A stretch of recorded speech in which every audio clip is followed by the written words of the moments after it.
So my name is Artur Pinto, and I'm a researcher at LEPABE-FEUP, as she was said. And today I'm going to talk about graphene-based materials for biomedical applications.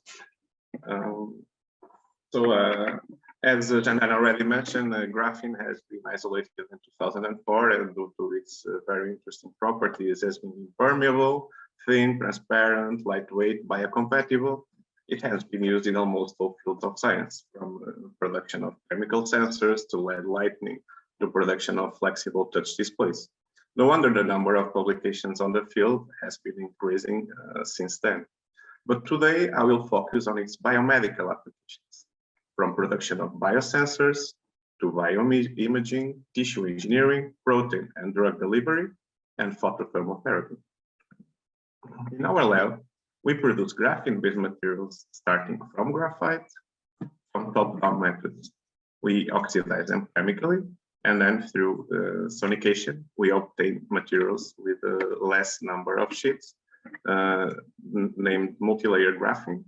And if we further sonicate them, we can obtain monolayer graphene oxide, which we reduce by chemothermal methods and also photomethods. Both graphene and graphene oxide can be functionalized in different ways, for example, with amines or carboxyl groups. In our lab, we vary the size of these graphene-based materials, we adjust the degree of oxidation, we modify them with polymers, or we magnetize them. We work with graphene-based material dispersions to improve their biocompatibility, water stability, near-infrared absorption properties, and magnetic properties. And we envision applications on phototherapy, drug delivery, incorporation in biomaterials, magnetic hyperthermia, and immunotherapy. We also study coatings containing graphene-based materials to improve their biocompatibility and antibacterial properties. We use methods to produce them as dip and spray coating, and we envision applications in the production of antibacterial surfaces. And we also produce composites containing those graphene-based materials to improve the mechanical properties of those polymers, to improve their biological properties, using methods as solvent mixing and melt blending. And our final goal is to reinforce the mechanical properties of these polymers and through 3D print implants. Because the time is short, I will give some examples of the work we have done on the different fields. And I will start with the improvement of graphene-based materials dispersions biocompatibility. We use two different grades of graphene nanoplatelets with different length and thickness. And first of all, we use the modified Hammers method to oxidize it in two different extents. And to the smaller particles, we modify them by surface absorption of a range of biomedically used polymers. Then we incubated red blood cells with those materials. We used very high concentrations to see if they would cause any damages on the red blood cells, which would lead to the release of hemoglobin, which we can quantify as percentage of hemolysis. We observed that the initial materials, GNPC and GNPM, already presented a very low hemolysis rate. But when they were oxidized, that rate was even further decreased. Then we exposed the cells to these materials, and we observed that they were internalized when they had sizes below 5 micrometers, and that the smaller particles were internalized more easily. We observed that the NPM, because possesses sharper edges, causes damages, direct damages on the membrane of the cells. And that when the material was oxidized with a smaller degree, those damages still occurred, but in less extent. But when the material was fully oxidized, because there are wrinkles formed on the sheets and they are not so sharp anymore, there were no membrane damages observed. And the smaller material, which also was more oxidized and not so sharp, didn't cause damages on the cells as well. Then we did the same analysis, but for the material with the polymers. And we have seen that the materials modified with polyvinyl alcohol and hydroxyethyl cellulose induced less damages on the red blood cells. We proceeded with metabolic activity assays using human skin fibroblasts And we observed that polyvinyl alcohol surface absorption reduces the toxicity of the graphene-based materials. Now I'm going to talk about the graphene-based materials composites to improve their mechanical properties and produced by two different methods. Whose final goal is to reinforce the properties of implants. We started with the polylactic acid because it has several biomedical applications as uses in drug delivery, prosthetic ligaments, production of scaffolds, and 3D printing. We produced thin films by solvent mixing of polylactic acid with graphene-based materials. And we observed that when incorporated the graphene nanoplatelets, there was decreased activation of human blood platelets. Therefore, these materials, we found that these materials had the potential to reduce thrombosis associated with implants. Also, we produced composites by melt blending using a twin screw extruder, incorporating graphene-based materials in polylactic acid. And we incubated these materials for 6 months at 37 degrees and 100 RPM to mimetize biodegradation conditions. And after that, we subjected them to 10 cycles of 6 Newton tension. And we observed that the degraded samples after 6 months of PLA ruptured after only 4 cycles. But when graphene-based materials were incorporated in a very low amount of 0.25 weight%, this didn't occur.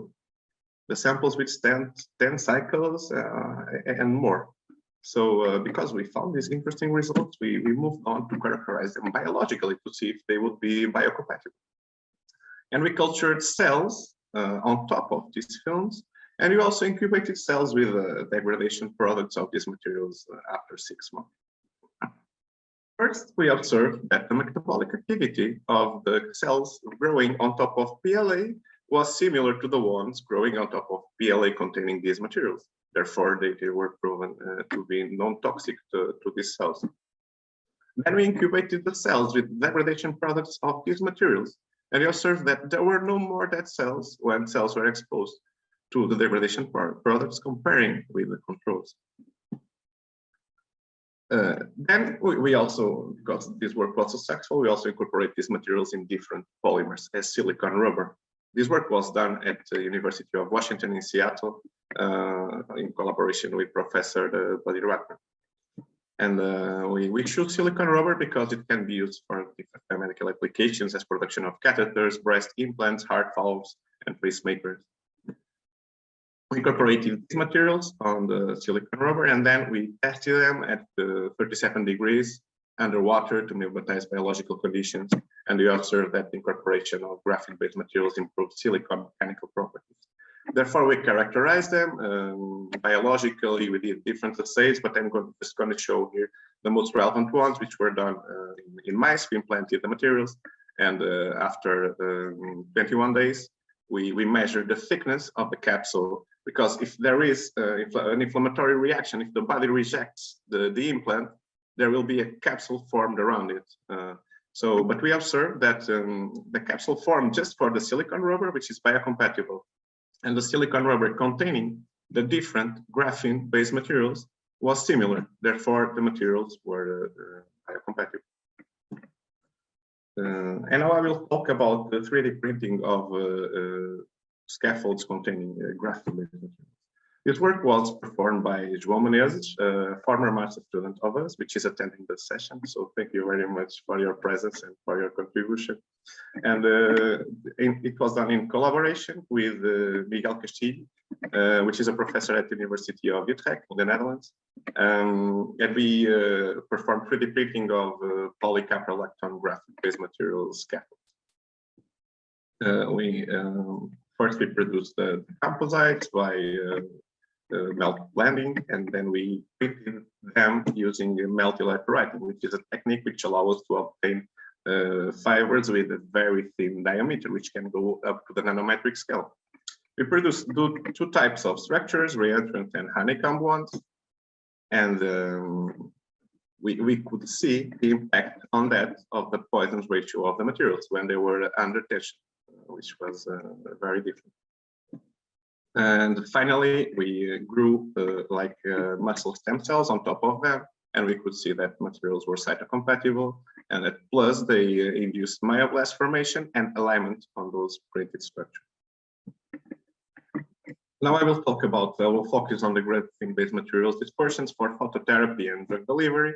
This work was done on the scope of a Foundation for Science and Technology project, whose title acronym was NovaDerma, and that it targeted the development of new platforms for dermatological phototherapy.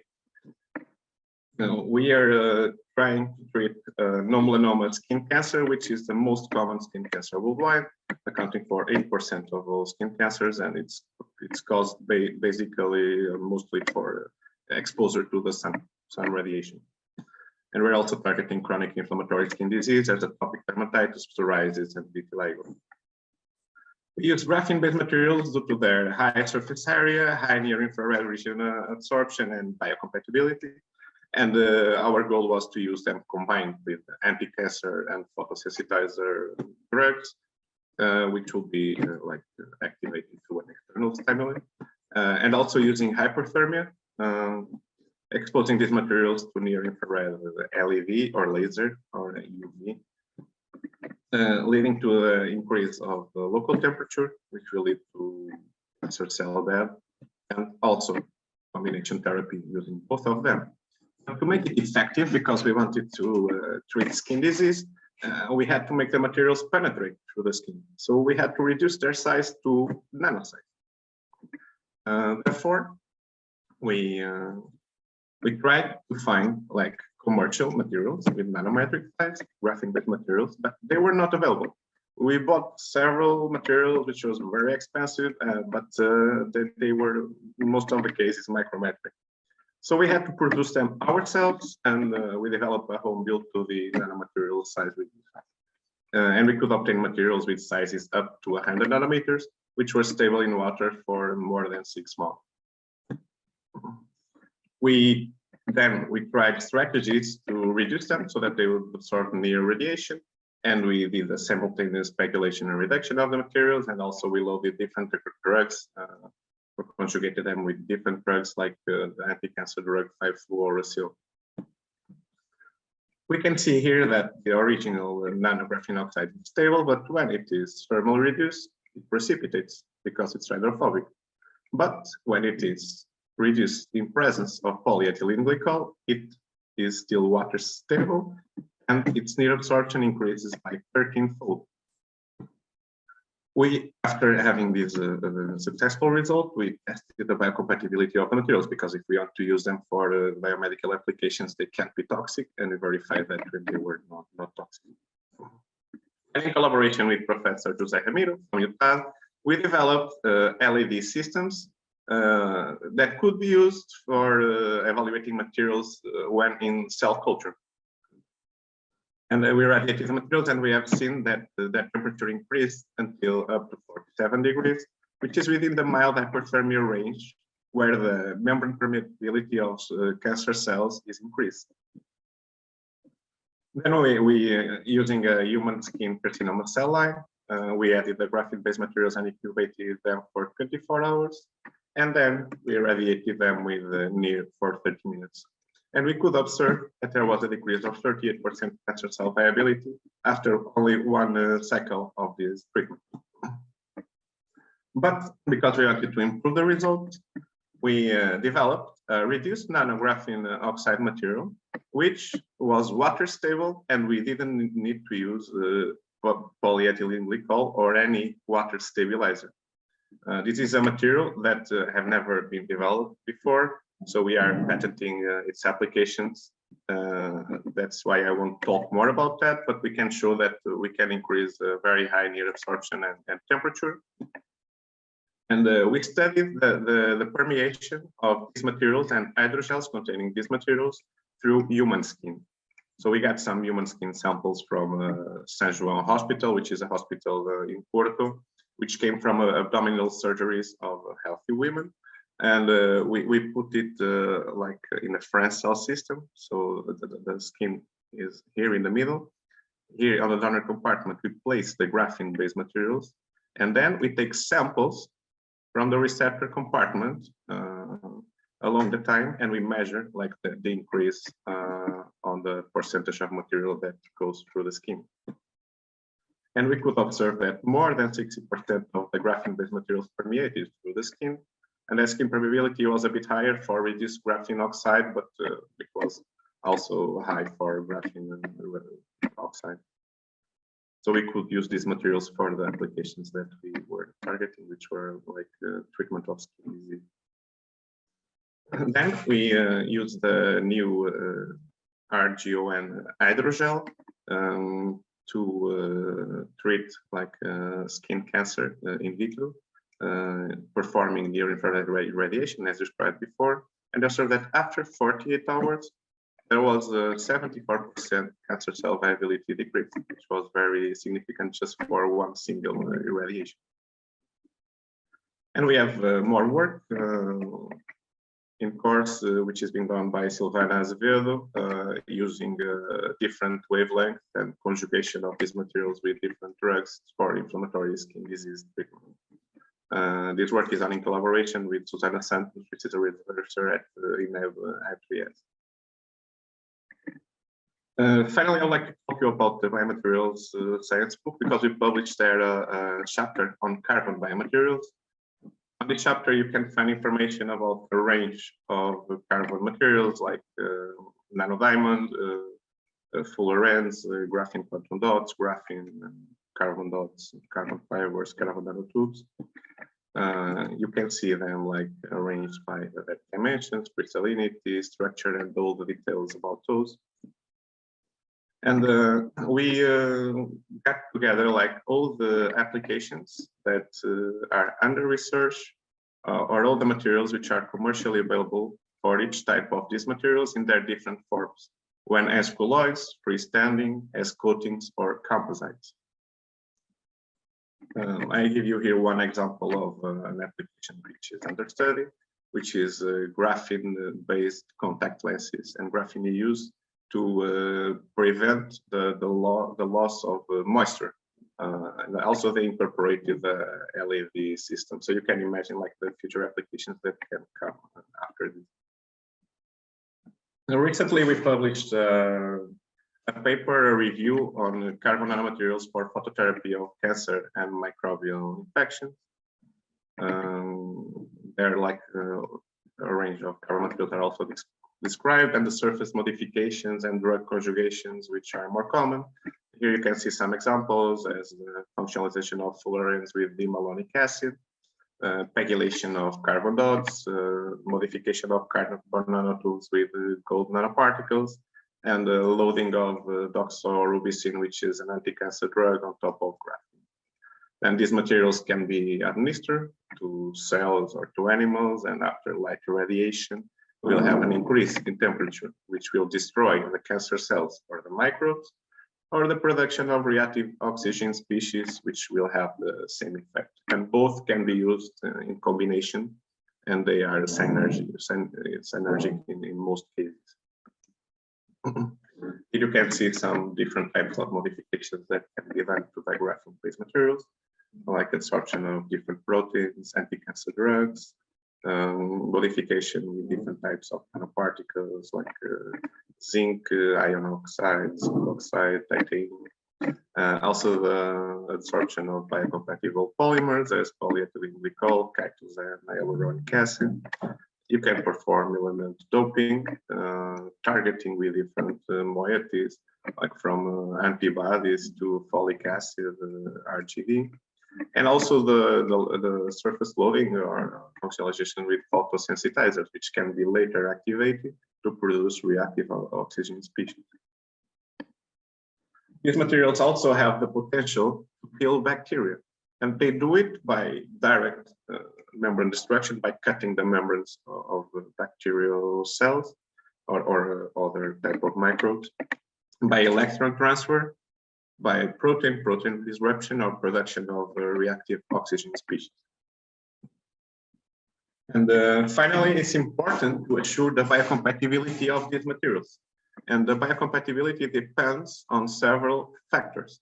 If we target the final goal of translation to clinics, and the use of these materials to treat the patients actually, which is something that will come in the future, because currently we could find only 2 clinical trials using carbon nanomaterials. So this transition still needs to be done, and it's the point like of our brainstorming session that we'll have later. So we hope that you will contribute to that at the end of the presentations today, because it's something that really needs to be done, like the transition from all the theoretical knowledge that we have now to the application in clinics. But the biocompatibility of these materials depend on different factors, as for example, the particle size, the rigidity of these particles, if they have impurities from the production methods, like which procedures are done after the production to clean these materials, surface modifications that have been done, if they are water stable or not. Usually if the materials are not water stable, they will be more toxic because they won't be biodegraded, they won't be eliminated, and they will be accumulated. So we have short and long-term toxicity after that. And finally, we have an article just accepted on applied materials today, which is a review on carbon nanomaterials for immunotherapy.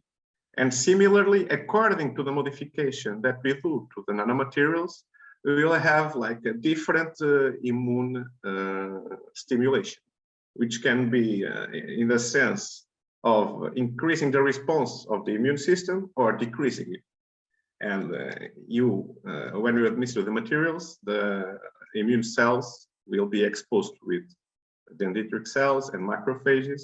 Then, depending on the characteristics of this nanomaterial, they will lead to production of different types of cytokines, which can, for example, activate immune cells that will lead to killing of the tumor, or that can activate the adaptive immunity and activate the production of antibodies and of immune cells, which will lead to killing of those pathogens. Also, the production of reactive oxygen species is very important in all the process of inflammation.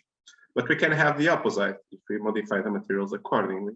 We can lead to an increase of anti-inflammatory cytokines and inhibition of the pro-inflammatory ones, which will reduce the activation of the immune cells, reducing inflammation and hypersensitivity. This is useful in case of autoinflammatory disease and autoimmune disease, like allergies, for example. And to finish, I would like to tell you about the special issue that I'm editing together with Professor Magalhães from PhilP on graphene polymer composites. It's the 3rd edition. The previous one was very successful. It's on the journal Polymers. It has an impact factor of 4.33, and it's from first quarter. So if you have work like to publish on this subject, you are very much welcome to submit your publication. And also, we have good news because we have UT Austin Portugal FCT project approved, which is called Phototherapy, and the goal is to produce new 2D nanomaterials for cancer phototherapy and immunotherapy. I'm the principal investigator in Portugal. The co-PI is Professor Fernando Magalhães. Then the PIs at T3S are Maria Oliveira and Susana Santos. And the PI at UT Austin is Janana Incorvia, which just spoke before. So, and Susana and Maria will have a talk on nanomaterials for immunotherapy tomorrow. So it will be very interesting, and you should all attend it for sure. And I would like to thank all Novoderma team for their work performed during the project. The project ended this December, and now we are starting this new one with John and on a similar field. And I'd like to thank for the financial funding, I3F scientific platforms, for everyone which made this work possible since the beginning. It's on different fields, so it was very interesting to collaborate with people like with different backgrounds. And I'd like to thank you all for your attention. So your questions will be very much welcome now. Thank you, Dr. Artur Pinto. I actually have received a question. I'm going to just read it.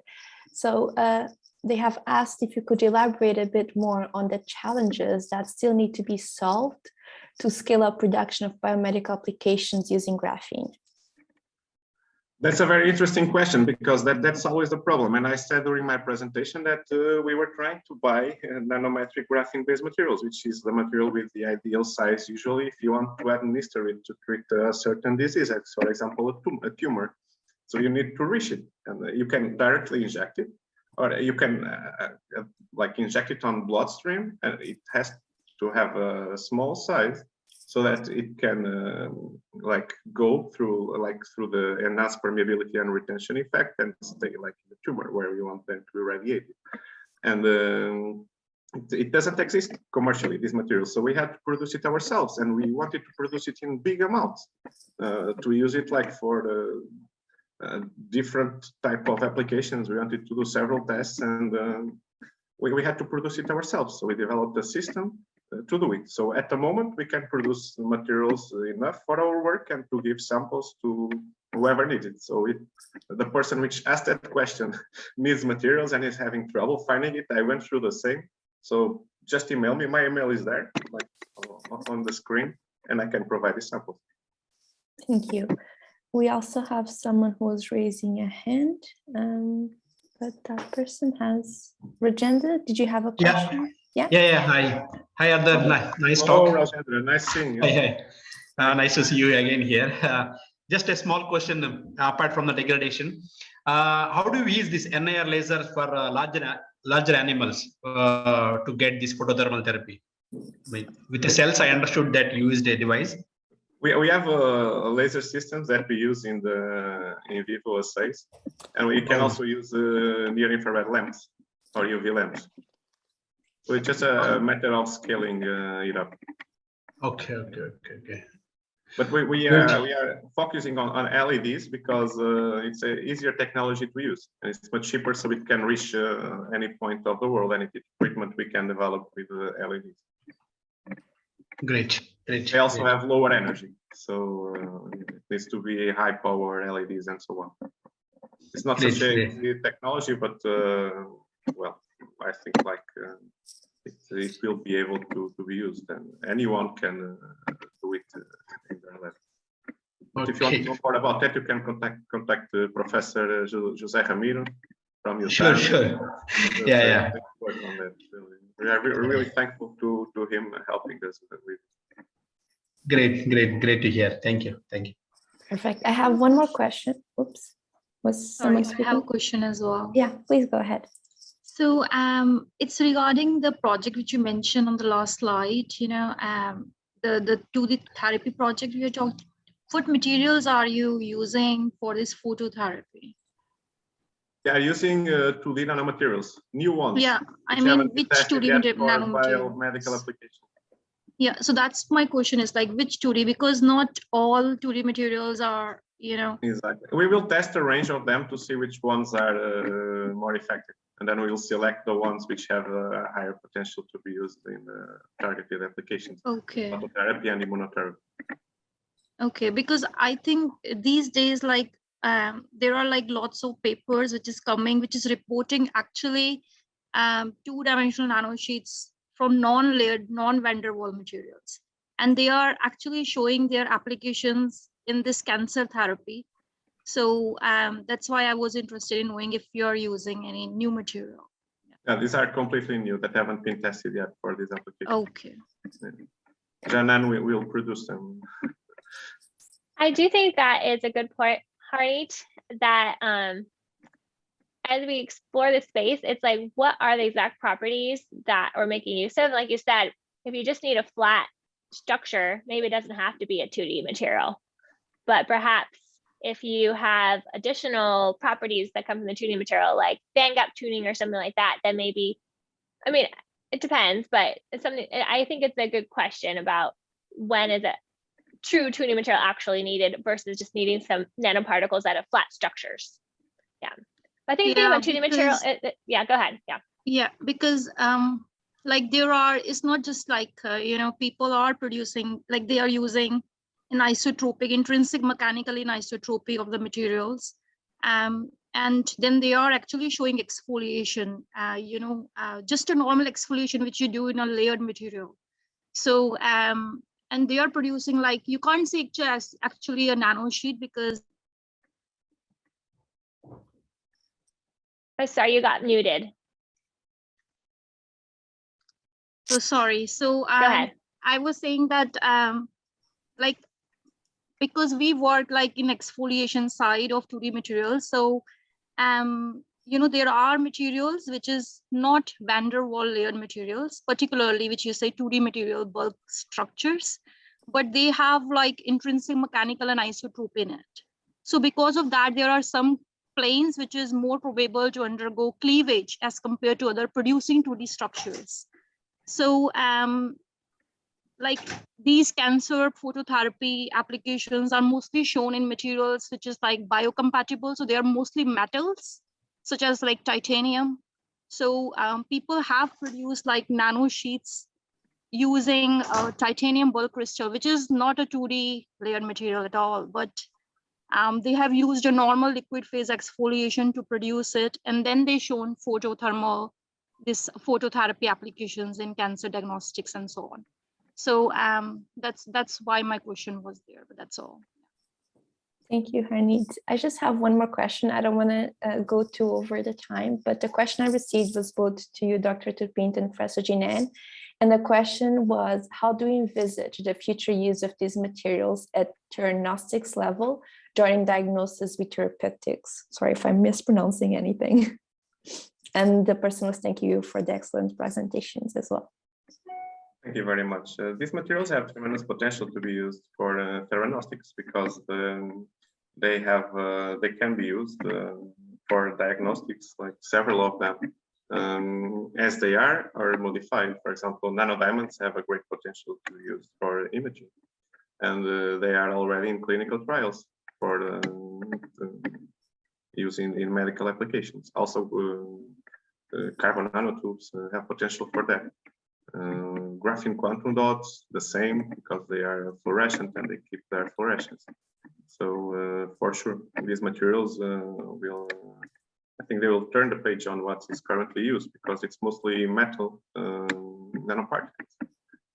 And in general, I believe these materials will be more biocompatible and much more flexible chemically for all sorts of modifications.